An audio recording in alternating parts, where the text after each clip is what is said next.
no one is sleeping. It's nap time, right? So mostly IT guys, few of the teammates are there. They ask me, don't disturb in the 3 to 4 or 2 to 4.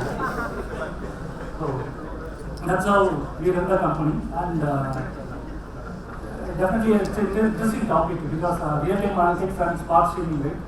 I think I'm doing it from 2015 onwards. Like previously I worked for an AI platform called zip.ai. There we used to consume a lot of data from various ITSM tools and IT monitoring tools. So we face a lot of challenges with Kafka and Spark as well. I will talk about those things. As well as things like more the data engineering guys here try to learn DevOps as well. Going forward, we looking for full stack with DevOps knowledge as well. So that's why I put it DevOps, because it will save a lot of cost for the organization as well as for you if you are trying Confluent or any other AWS services, right? You can spin whenever you need it and then you can destroy the resources. That's the one thing I can talk about myself, and rest of the things are in the deck. And agenda is like, let's talk about my company called Yubi, which is a fintech unicorn, and how we are leveraging CDC in Yubi. This is really interesting because it's like a low-code platform. You can ingest the data without writing much code. You can easily ingest the data, and lot of hurdles it will address it. I will take it going forward. I will talk about that, and architecture, how we evolve the architecture. It's like I am the guy who works with most of the startups. I hate working for service companies or these things. I try to get a lot of problems, like wherever I join, there will be a lot of escalations and a lot of things will keep burning, and we need to work in those sort of environments. Right? This sort of tools will be very helpful to solve all those things. And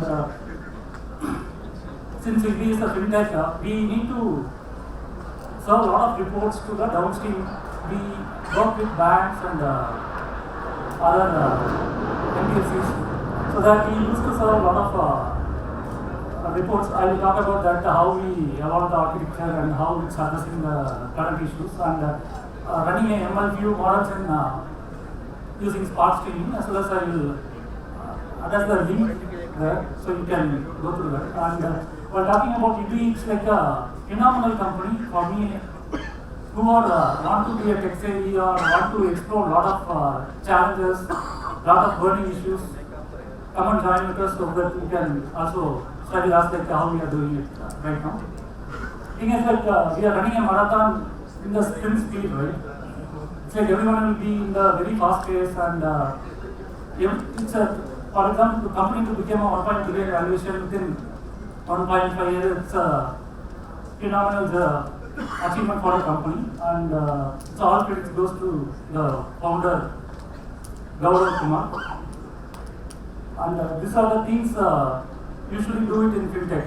I talk about two things before jumping into the tech part.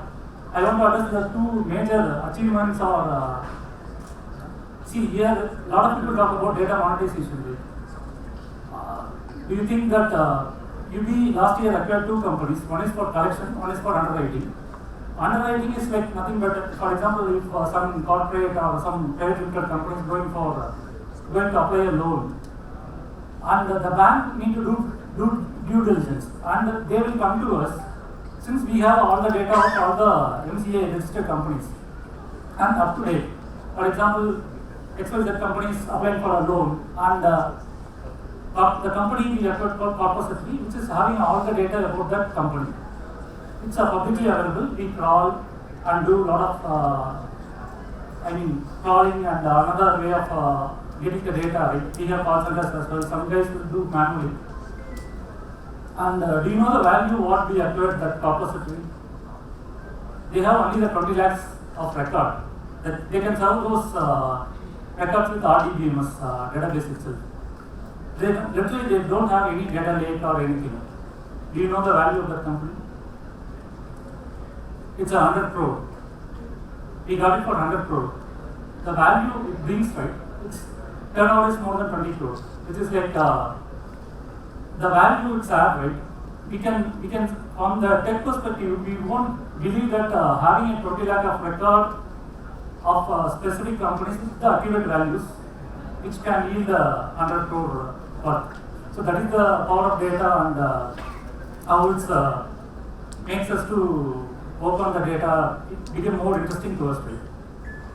And Yubi is like a completely data-driven company, which is like we have a lot of cases. If you go and apply for a loan, or we will do a discovery as well. Who wants loan? For example, if you search in the Google or somewhere, if you apply it, right? Some sites you or campaign you register, then it will be come to us, and we will build the recommendation personalization.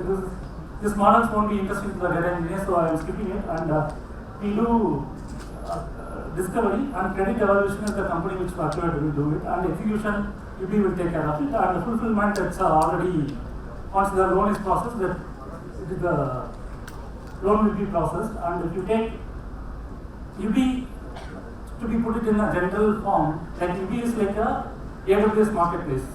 AWS marketplace which connects the buyers and sellers. Here we connect the lenders, originators and borrowers. Borrowers is, originator is the one guy who bringing more borrowers to us. And so collection is like once they got a loan, and for example, you may get a call or SMS like pay your loan, or you have a due on this day. So we have a company for that, and mostly it will take care of all the collection parts. It is like a pre-due notification. If it goes to write-off, the call center will call the person.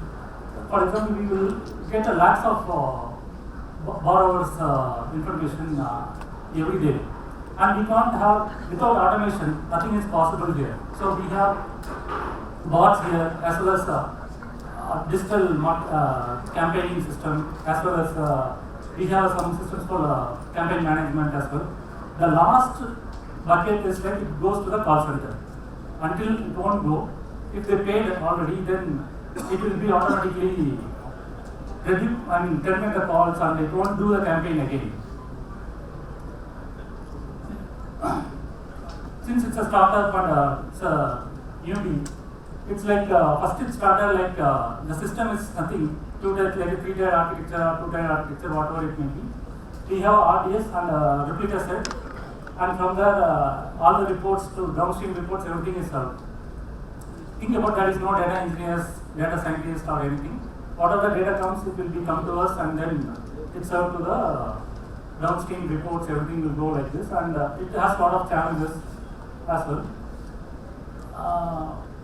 It is like problem is like keeping the OS. After then we build the data lake, and with all the RDS technologies. I will cover that later. And problem with the serving reports from the RDS is delay, choking the DBs, and heterogeneous data. And mostly it will, for example, if multiple joins and multiple queries are happening in the code, right?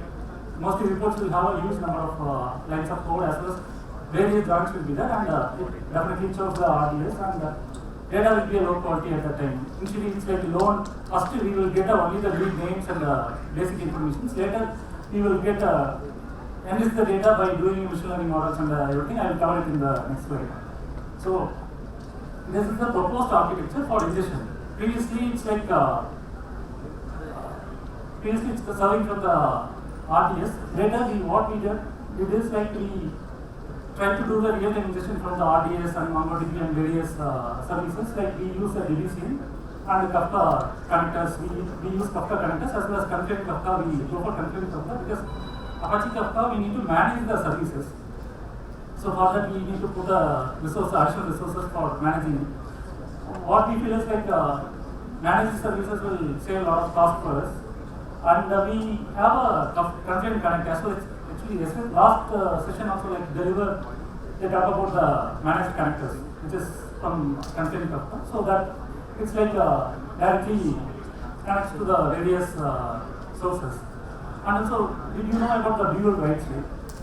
In the same record, need to goes to Elasticsearch as well, Redshift as well, S3 also we will write it for machine learning consumptions. So the same record will be repeated in many places. If you have a RDS and writing it in a programming way, then those things you need to write it by yourself. For example, you need to write a code to write it to Elasticsearch and Redshift and all other. We have much more consumption downstream. We are not covering all those things, but for the time shape we using the content Kafka, and this is the thing. And advantage of content Kafka and all this the above architecture is that we can serve the near real-time business intelligence dashboards and reports, everything. Can serve from data lake. Since it's an MPP, massive parallel processing, we can serve n number of reports. For example, client will come and mostly they will ask, generate the reports by themselves. At the 11 p.m., entire clients, most of the clients will switch off the system. But after migrating to this, it's much seamless and servings, everything will be much faster. Complex data, we do the deduplication and pre-computed views as well. Also materials we created it. So on that, so serving will be much faster compared to the older architecture. And it's obviously eliminates the pressure on operational DBs because we eliminate the read from DBs, because whenever the data writes, it comes to the Kafka, and from Kafka we are ingest the data. So that way it reduces as well as it reduces the cost, because there is no batch processing. Previously, nightly we used to take the data from RDS or some queries. I will cover it in the next slide. And transformations and log-based over query-based. This will be an interesting part of DBCM. I will cover it in the next thing. This is the basic CDC setup of DBCM. Like you can connect to MySQL or Postgres. From there it will write to Kafka. From there it can go to multiple downstream sources and writes to the data store.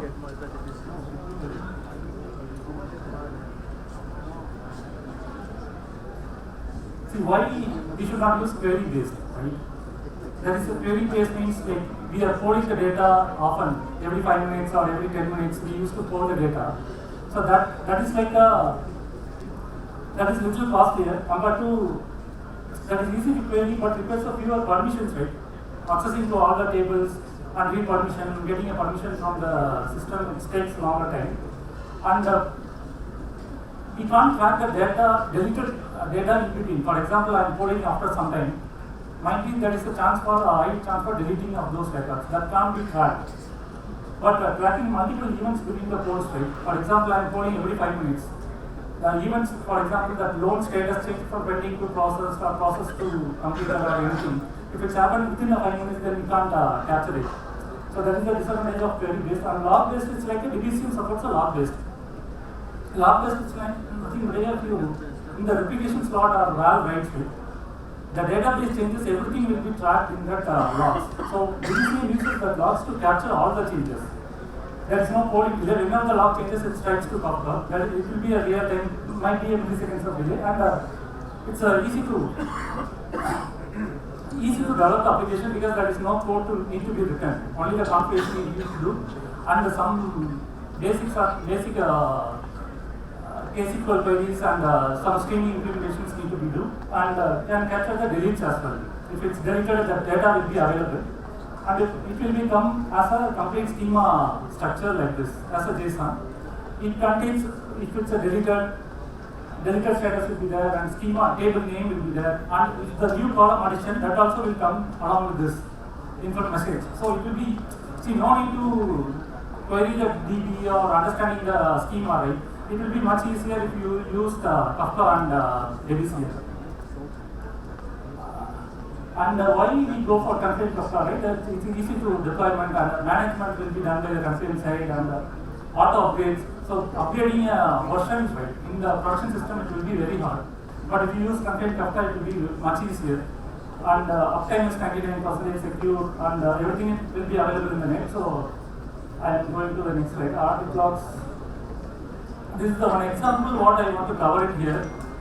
You can, this example is available in the net. I attach the link to that example here. You can use it. Auditing is the major part, right? For example, if in some database there is a change happen. For example, if you implement all your audit logic in your application, then it is like some changes happen directly from the database. For example, one guy is coming and deleting the records in the database. For example, client requests to delete his records, ask to purge records.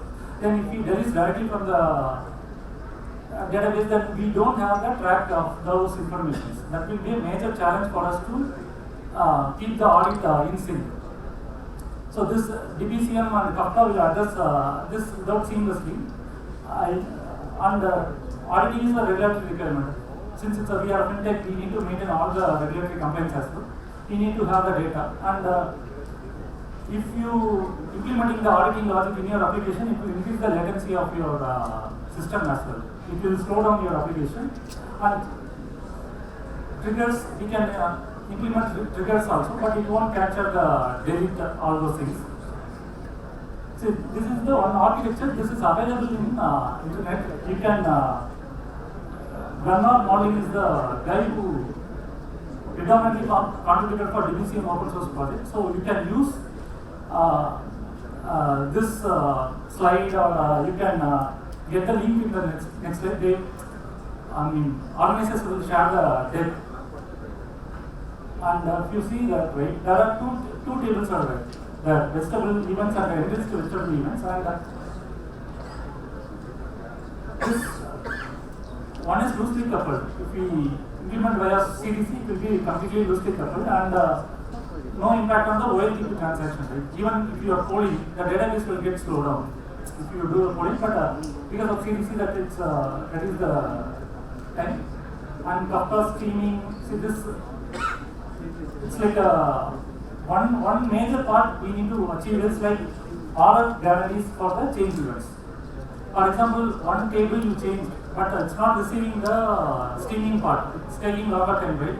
We need to introduce the window, and we need to use the joins of this both the tables with the window, as well as we can do the watermarking, how long it should wait. Because streaming is unbounded data, which is like, if you didn't set up a watermarking or window, then when the time elapses, it will be keep waiting for that message if it's not coming.